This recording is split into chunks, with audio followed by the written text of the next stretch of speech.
अरे भाई आज तो मेरे पे एहसान कर लिया भाई। तो ए पॉइंट है -7,8। अभी कौन से क्वाड्रेंट में मिलेगा हमें ये मिलेगा फोर्थ क्वाड्रेंट में। अरे 7, रिकॉर्डिंग कहाँ मिलेगी हमें जो हो रही है? ये सब मिल जाएगी, बेफिक्र रहिए, मैं लिंक शेयर करूंगा, इसका मिल जाएगा। ठीक है, 7, -8 ये वाला आपके पास पॉइंट है सपोज की। अब इसको आप पहले एक्स एक्सिस में रिफ्लेक्ट करा दें। ठीक है, तो एक्स एक्सिस का मतलब ऊपर आएगा ए डैश वाला पॉइंट और ये दोनों पॉजिटिव हो जाए। ठीक, उसके बाद आप इसे ओरिजिन से रिफ्लेक्ट करा रहे हैं। ओरिजिन इस ए डैश पॉइंट का ओरिजिन के थ्रू रिफ्लेक्ट कराएंगे तो ये यहाँ आएगा ए डबल डैश और दोनों नेगेटिव हो जाएंगे sign. A dash A double dash -7 -6। इससे तो अच्छा था सीधे आप इसे वाई एक्सिस में रिफ्लेक्ट करा ले तो रहे हैं। इसी तो कहते हैं हम सिंगल ट्रांसफॉर्मेशन। बोलो दीदी, समझ आया कि नहीं आया? क्या कौन बोल रहे हैं कुछ समझ नहीं आया? क्या कहा? सर जब इतने सारे एक साथ बोलोगे तो कैसे समझ आएगा? पहले गर्ल्स में बोलिए। सर वो बोल रहे हैं, एक गर्ल्स में बार से फिर बोलिए से कौन? बता दीजिए। फिर से मैं ये कह रहा हूँ कि पहले पॉइंट ये आया 7, -8। अब इसको सबसे पहले एक्स एक्सिस में रिफ्लेक्ट कराइए, तो ये एक्स एक्सिस में गया ऊपर, ये आया 7, 8। ठीक, साइन आ गए, चेंज हो गए दोनों। उसके बाद ये जो ए डैश आया इसे ओरिजिन में रिफ्लेक्ट कराइए, तो ओरिजिन में रिफ्लेक्ट करने का मतलब जो फर्स्ट में होगा वो थर्ड में आ जाए और दोनों के साइन चेंज हो जाएंगे -7, -8। ठीक, तो बेसिकली देखा जाए तो आपने इस ए वाले पॉइंट को ए डबल डैश, ये मेन आंसर है आपका, लास्ट आंसर ये है। तो देखा जाए तो आपने तो रिफ्लेक्ट इसे वाई एक्सिस में तो कराया। सिंगल ट्रांसफॉर्मेशन अगर देखा जाए तो सीधे सीधे यही कह देते कि वाई एक्सिस में रिफ्लेक्ट कर दो, सीधे सीधे यही कह देते कि यहाँ से उठा के वाई एक्सिस पे रिफ्लेक्ट कर दो। क्यों घुमा रहे हो? पहले एक्स में करा रहे हो फिर ओरिजिन में करा रहे हो। सिंगल ट्रांसफॉर्मेशन सीधे वाई एक्सिस में करा देते इसका, कि पहले यहाँ से ऊपर गए, ऊपर से फिर साइड में डायगोनली आए, इससे कह देते कि सामने पहुंच जाओ। ये कह रहा हूँ मैं। अभी भी समझ नहीं आया? सर इसमें मिरर की पोजीशन भी चेंज हो रही है। किसकी पोजीशन? मिरर। हाँ बिल्कुल, पहले एक्स एक्सिस में रिफ्लेक्शन है तो यानी मिरर ऐसे रखा है, फिर ओरिजिन में रिफ्लेक्शन है तो मिरर ऐसे रखा है। ठीक है, सिंगल ट्रांसफॉर्मेशन देखना है तो मिरर वाई एक्सिस में रखा है, ऐसे रखा है, यहाँ से उठ के यहाँ पहुंचते।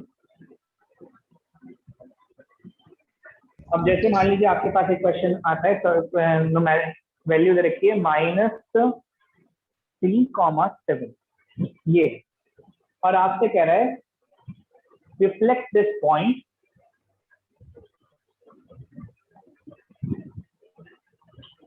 इन X axis followed by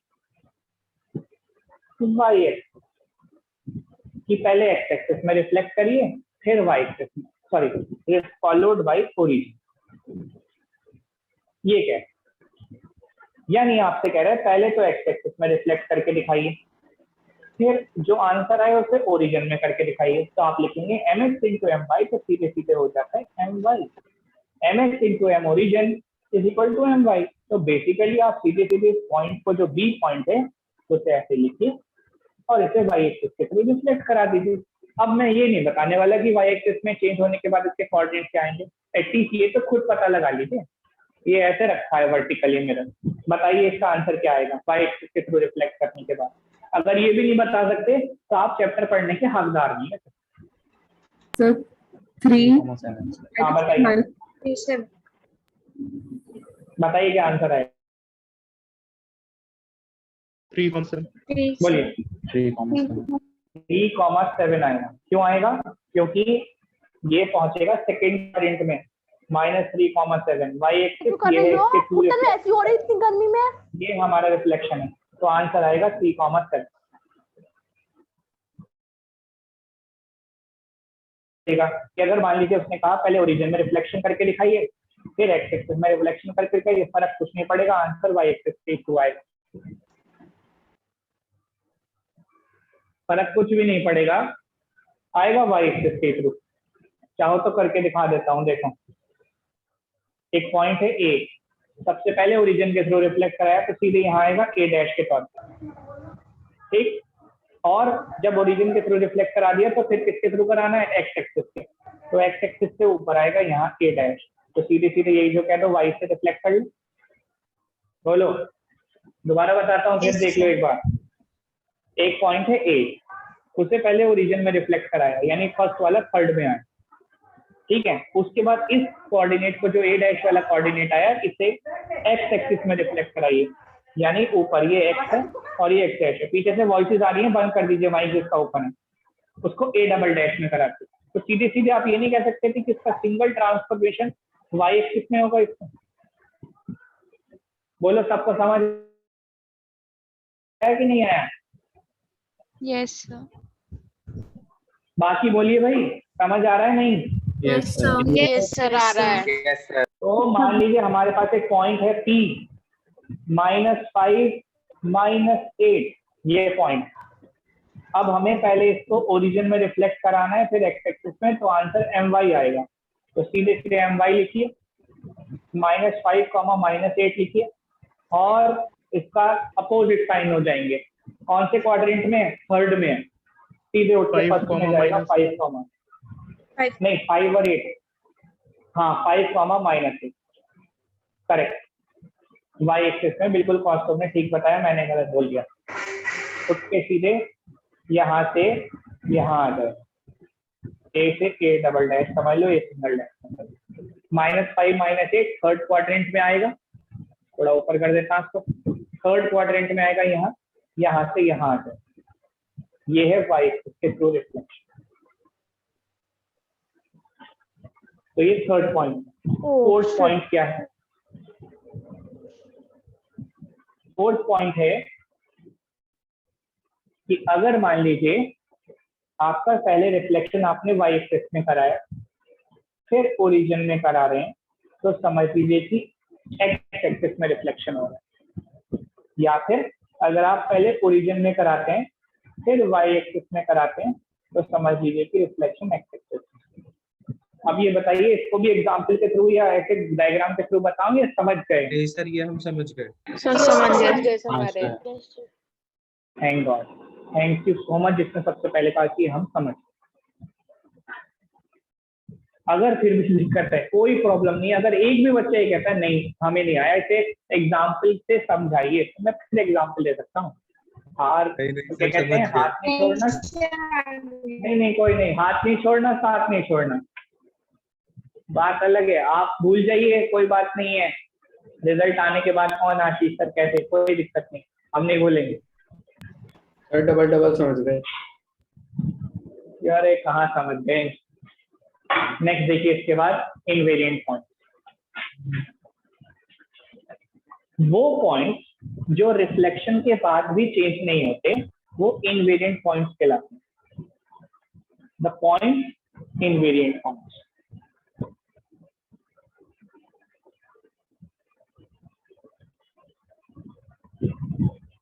The points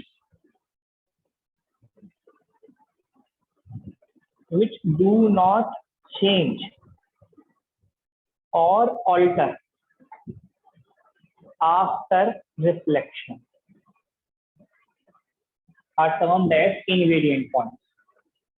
ध्यान रखिएगा, वो पॉइंट्स जो रिफ्लेक्शन के बाद भी अनऑल्टर्ड रहते हैं और अनऑल्टर्ड, do not change और unalter, रिफ्लेक्शन के बाद भी, उन्हें हम इनवेरिएंट पॉइंट्स कहते हैं। ठीक है, इनकी खास बात होती है, पैटर्न होता है इनका एक बिल्कुल डेफिनेट। और वो क्या होता है? वो रिफ्लेक्ट ऐसा होता है कि इसमें या तो एक्स एक्सिस या वाई एक्सिस आपको जीरो मिलता है। देखिए, सबसे पहले फॉर एग्जांपल, इसका समझने का सबसे आसान तरीका ये है कि सपोज करिए ये हमारा एक कार्टेशियन सिस्टम है और आप एक्स एक्सिस के थ्रू रिफ्लेक्शन करा रहे हैं। सपोज सबसे पहले आप एक्स एक्सिस के थ्रू रिफ्लेक्शन देखते हैं, रिफ्लेक्शन इन एक्स एक्सिस।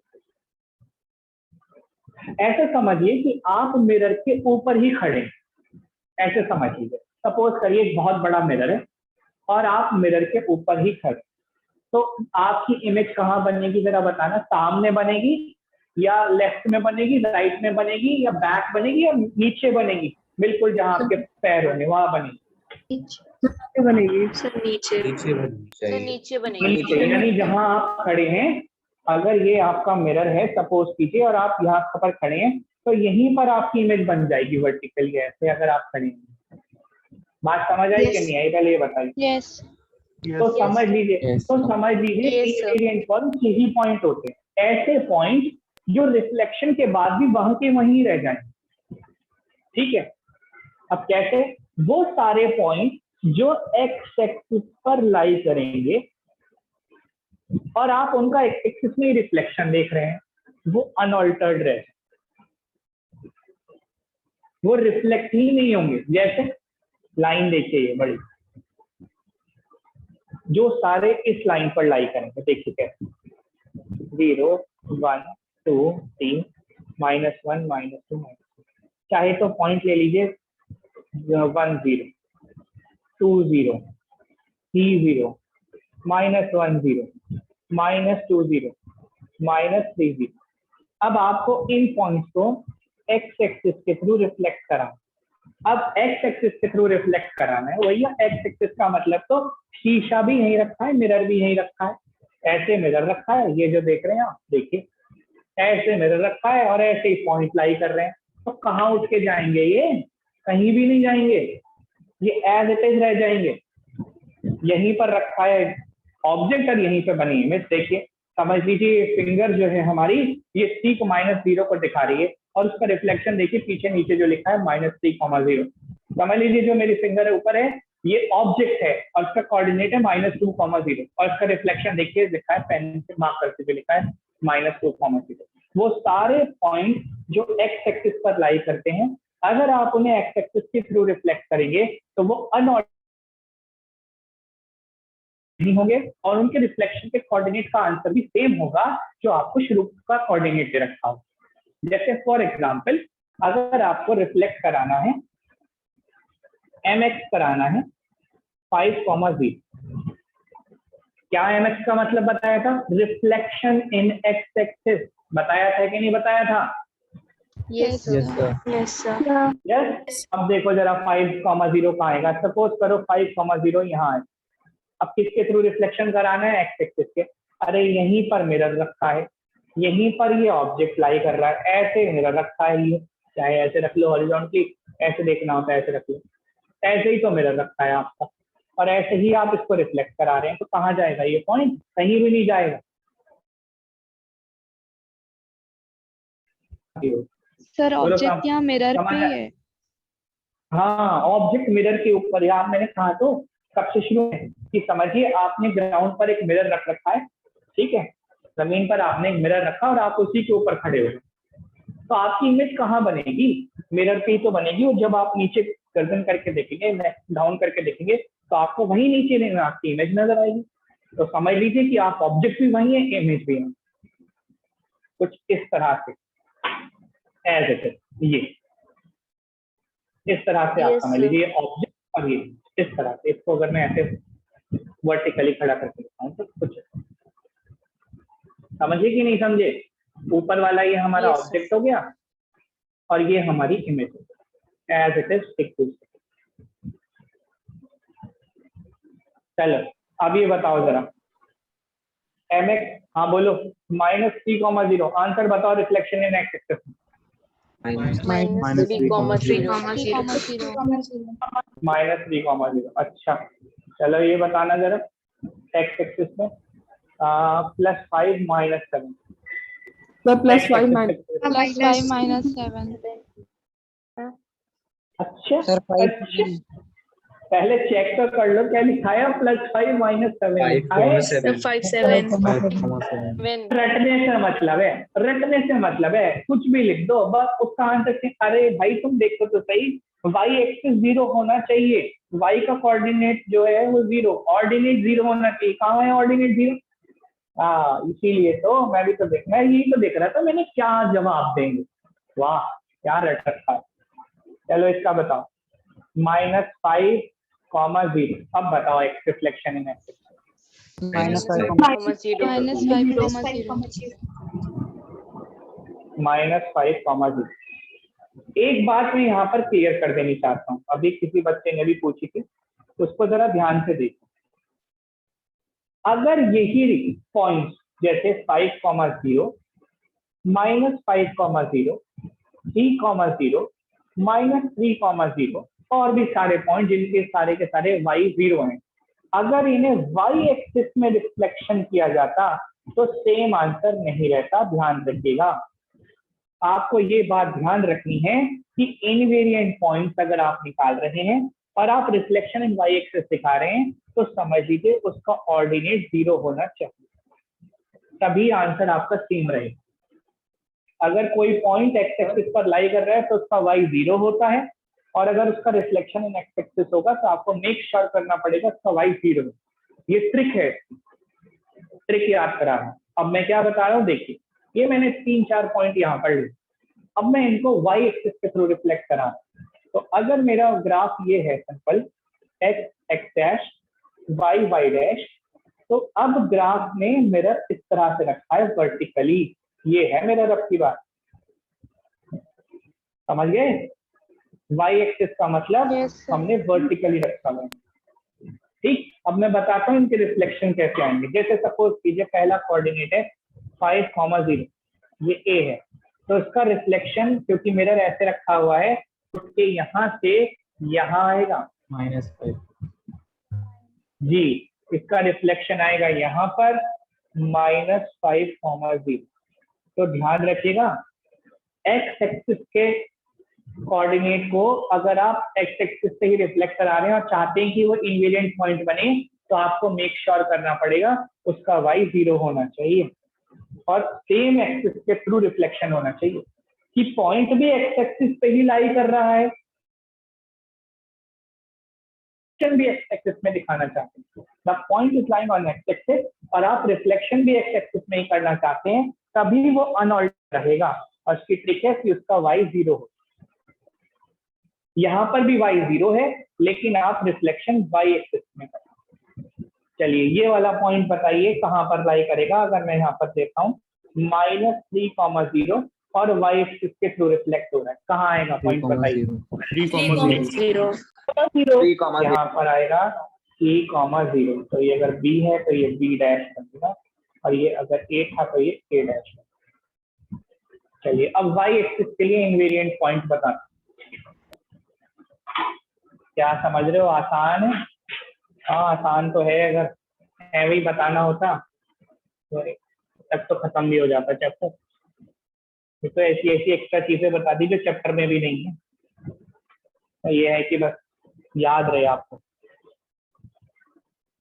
अगर आप किसी पॉइंट को रिफ्लेक्ट करा रहे हैं y एक्सिस,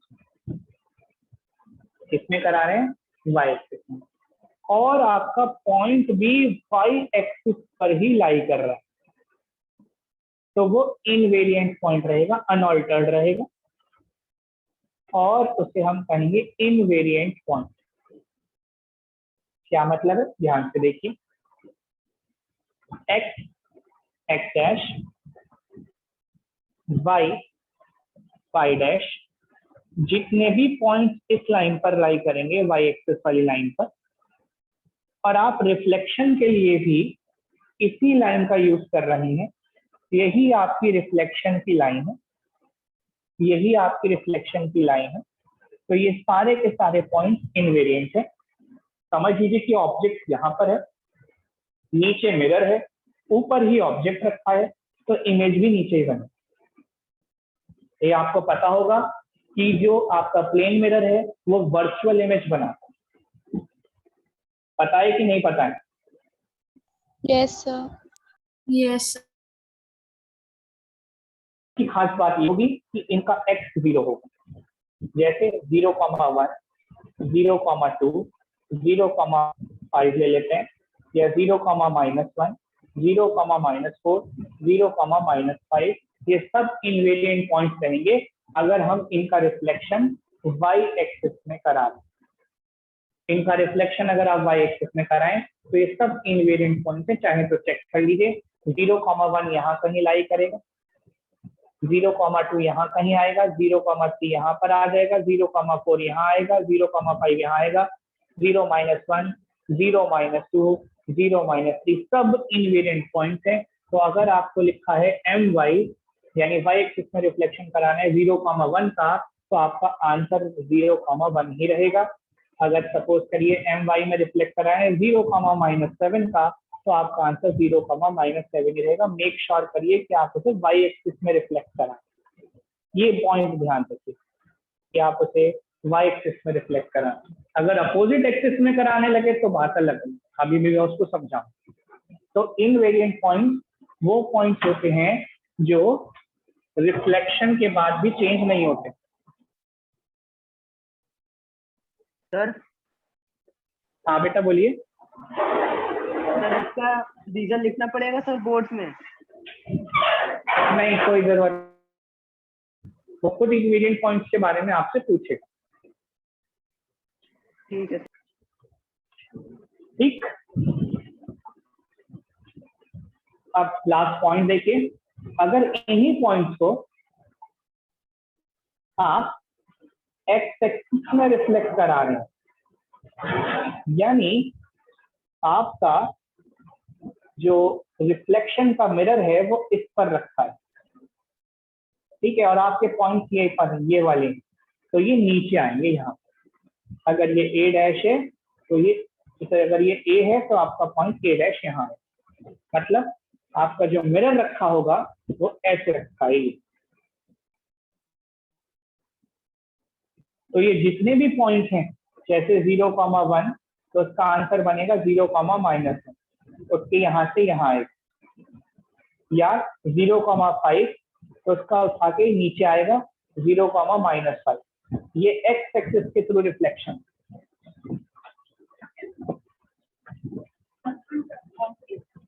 या फिर एक और एग्जांपल लीजिए, कैसे मान लीजिए हम उठा रहे हैं 0,-3, तो ये जो हमारा पॉइंट है 0,-3 नीचे वाले y डैश एक्सिस पर आएगा। अब ये रिफ्लेक्ट होगा ऊपर की तरफ, यहाँ से उसके ऊपर आएगा, तो इसका आंसर होगा 0,2। बोलिए समझ आया कि नहीं आया? Yes, sir. Yes, पक्का? ठीक है, पता चल जाएगा, अभी पता चल जाएगा। ठीक है, लिखा है mx 2,0, आंसर बताइए। सर 2 -0 2 -2,0 Sir, -2,0, फिर सोच लीजिए, Sir, ड्रॉ कर लीजिए 2,0. document में। 2,0. भाई यार तुम लोग नहीं समझे था, तुम्हें वीडियो देखनी पड़ेगी दोबारा, तुम्हें नहीं समझ आया। अरे ये पॉइंट है हमारा 2,0 यहाँ पर, ठीक है। रिफ्लेक्शन किसके थ्रू कराना है? एक्स एक्सिस के थ्रू कराना है। ये लिखा है ना एक्स mx, तो मतलब एक्स एक्सिस के थ्रू कराना है। मिरर भी यही रखा है, पॉइंट भी यही लाई कर रहा है, तो ये इनवेरिएंट पॉइंट है, ये आंसर यही है। हाँ, अगर ये लिखा होता my, तब उसके ये पॉइंट यहाँ आता, और उस कंडीशन में इसका आंसर होता -2, -2,0. अब तो और क्लैरिटी के साथ समझा दिया। अब भी दिक्कत है क्या? बोलो। No sir. -2,0, ठीक है। चलो ये वाला बताओ, mx, पहले my ले लो, अब तो तुम समझ ही जाओगे। अरे यार, चलो आंसर बताओ। 0,5 0,5, वो इसलिए क्योंकि ये y एक्सिस पर लाई कर रहा है, यहाँ कहीं 0,5 मान लेते हैं, और हम y एक्सिस के थ्रू ही रिफ्लेक्शन कराना चाह रहे हैं, तो यानी मिरर भी y एक्सिस पर ही रखा है और पॉइंट भी y एक्सिस पर ही लाई कर रहा है, इसलिए ये इनवेरिएंट पॉइंट हो गया। अगर आप इसी पॉइंट को x से कराना चाहे रिफ्लेक्ट, यानी कि 0,-5. तो नीचे आएगा 0,-5, यानी कि ये पॉइंट 0,5 यहाँ आ जाएगा 0,-5। अब देखो इतना डिटेल में बता दिया, अब मुझे नहीं लगता कि आपको कोई डाउट होना चाहिए। अगर फिर भी है, अभी भी है, तो पूछ लो, कोई दिक्कत नहीं, पूछ लो कुछ, कोई डाउट हो बताओ। सर सर ओरिजिन वाली हाँ लाइन बोलो। पे भी होता है सर ओरिजिन वाली लाइन पे भी इनवेरिएंट पॉइंट होता है? ओरिजिन वाला तो ओरिजिन पे रह जाएगा, हाँ ऐसे समझ लो, ओरिजिन वाला, लेकिन ओरिजिन के लिए शीशा अलग हो जाएगा बेटा। अगर वो 0 0 ही कहेगा तो 0 0 ही रह जाएगा, उससे अदर देन दैट अगर कोई पॉइंट उठाएगा तो फिर वो रिफ्लेक्ट होगा जैसे नॉर्मली ओरिजिन के थ्रू होता है। नहीं सर, जैसे हम ओरिजिन वाला मिरर रखते हैं स्लैंटिंग पोजीशन में, अगर उसी लाइन पे हाँ। कोई पॉइंट है तो उसका हाँ तो फिर वो invariant- वहीं रह जाएगा, बिल्कुल ठीक। अगर वो पॉइंट वहीं है तो वहीं रह जाएगा ओरिजिन के थ्रू, उसी मिरर पे आना चाहिए बस पॉइंट। ये भी ठीक कह रही है दिया ने, बिल्कुल ठीक पूछा है। दिया कह रही है कि अगर कोई, हमने मान लीजिए मिरर को ओरिजिन पे रखा है और ओरिजिन पे रखने के बाद हम सारे कोऑर्डिनेट्स वही ले रहे हैं मिरर पे जो ओरिजिन वाले पे लाई कर रहे हैं, तो वो भी इनवेरिएंट होंगे। बस पॉइंट ये याद रखना है कि वो जितने भी पॉइंट्स हम ले रहे हैं वो सीधे सीधे मिरर पे लाई करने चाहिए। अगर मिरर पे लाई करते हैं तो वो इनवेरिएंट है। देखो जैसे मान लो मैंने लिखा mx लिखा -3,0। अब बताओ ये मिरर पे लाई करेगा या नहीं करेगा? Yes sir. Yes, sir. तो इसका आंसर होगा -3,0। 3, लेकिन 0. अगर मैं इसे y एक्सिस में रिफ्लेक्ट करने लगूं, y एक्सिस पे रिफ्लेक्ट कराऊं तो ये फिर लाई नहीं करेगा मिरर पे।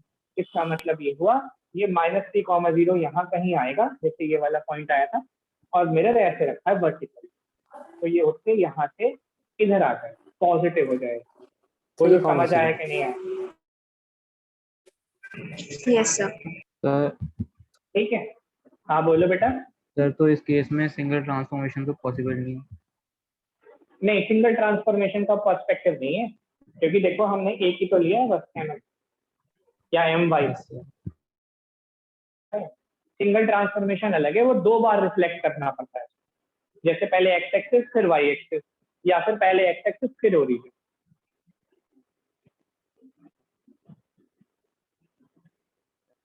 अब आप एक्सरसाइज करके देखिएगा, 12B करिएगा। ए तो चलिए करें ना करें कोई दिक्कत नहीं है, आप 12B कर लीजिएगा। करेंगे ट्राई इसको? Yes yes sir. Sir. Yes sir. चलिए 12B के क्वेश्चंस मार्क कर लीजिए। क्वेश्चन नंबर 9, 8 सारे हैं, 10, 13, 15, 16, 17। ये तो करके जरूर देख लीजिएगा। एक 7th वाला भी करके देखिएगा। 7th एग्जाम्पल चेक करिए।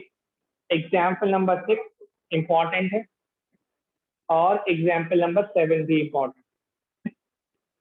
ध्यान रखिएगा, एग्जाम्पल भी आ सकते हैं, ठीक है। लो, रिफ्लेक्शन वाला चैप्टर कंप्लीट हो गया है। अब तो तुम ट्राई करना, जो प्रॉब्लम होगी वो उससे कल पूछ लो, ठीक है। Okay, sir.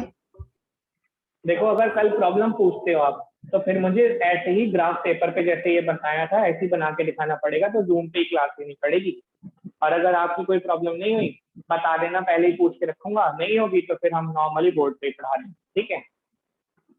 Okay, sir. Yes, sir. अच्छा एक बात, अच्छा जितने ज्वाइन है वो अभी सुनो, वैसे मैं मैसेज भी करूंगा।